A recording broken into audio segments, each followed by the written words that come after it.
Hi, this is another short video about the CTX 3000 by Casio keyboard, and I'm going to show you some of the controls on this side of the keyboard, in particular in this short video about the octave and the transpose buttons and how to operate those. So at the moment I've got the keyboard set to just a piano voice, and if I play the middle key on the keyboard, the middle C, which is just below the registration button here, then you can hear the note middle C. If I press the transpose arrow up, you can see it now says 0, 1, and I play that the same note on the keyboard, it's moved up by half a step or a semitone. If I press it again, we've now moved up another half step, and I can keep going.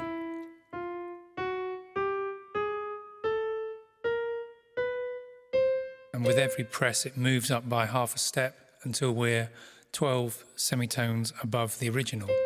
If I want to go immediately back to the original, I can just press the two buttons together at the same time, and then the transpose resets to 0, 0. So now we're back at middle C.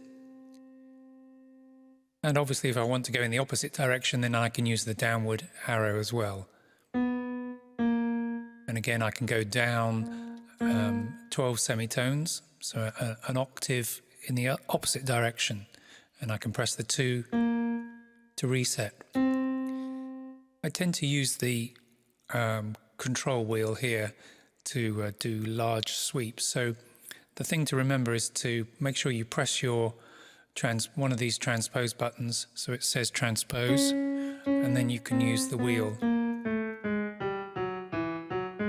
to make larger sweeps, or I could use the plus and minus buttons as well.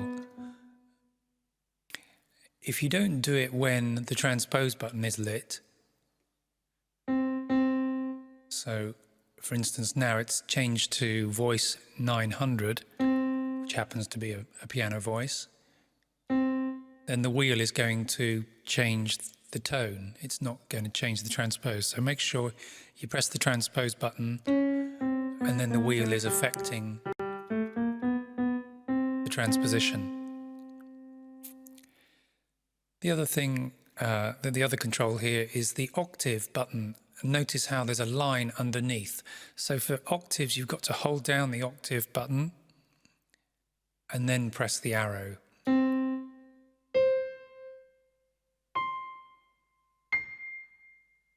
So I've moved up 3 octaves. You've got 3 octaves.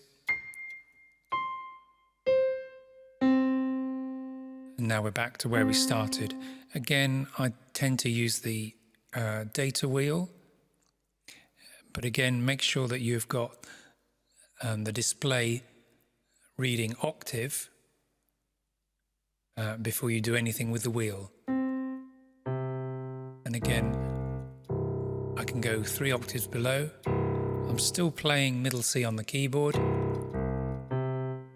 still playing the 1 key, but I've got a 3 octave above or 3 octave below that note that I'm playing. And of course, if I combine that, say, with the transposition, so if I move the transposition up an octave, then I've got really 4 octaves. So I'm playing middle C on the keyboard, and I've still got another 2 octaves of notes to go after that, and again, it could work the other way if I just reset the transpose back to 0 and put it to minus transpose 12, minus 12. And we've got some very low, we've got 4 octaves below the middle C that I'm playing here. Anyway, let's put it all back to middle C, 0. Now these controls are on the right hand side of the keyboard, which is fine if you want to operate those with your right hand, but if your right hand is busy playing a melody, then that's a little bit tricky. But what you can do is you can save these settings into the registration buttons. So at the moment, let's just go back to stage piano. Here, stage piano is middle C, is in the usual place. Middle C on the keyboard is playing the pitch of middle C. So I could save that to one of my registrations. So let's do that. Let's save it in one of the banks. Just a reminder of how to change banks. You can do it by keep pressing it like that. So let's go to bank number 10. I'm going to store this piano voice into bank 10 number 1. So hold down the store button, press 1, and it stores into that memory.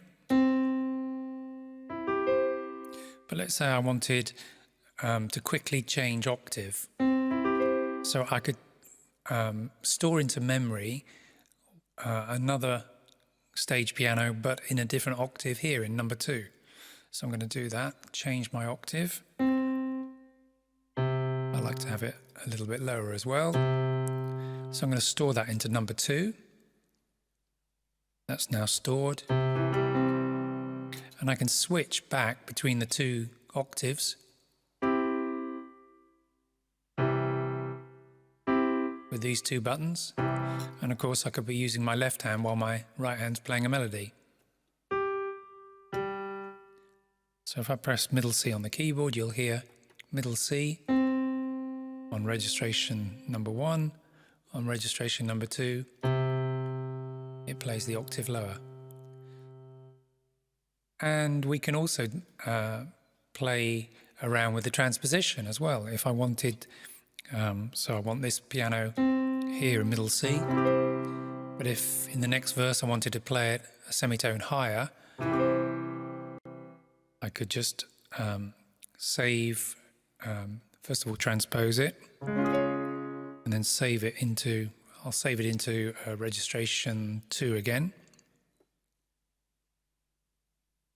So this is registration 2. I'm playing middle C on the keyboard. I'm going to go back to registration 1, play middle C. So you can hear how it's changing by a semitone. Just by programming it into the registrations, those settings will be saved. So I hope that gives you something to think about. In future videos, I'm going to go more into the kind of creative side of some of these keys and how to program and how to put some of the rhythms and the phrase pads together as well. But that should get you started with transposition and with octave. Thanks for watching.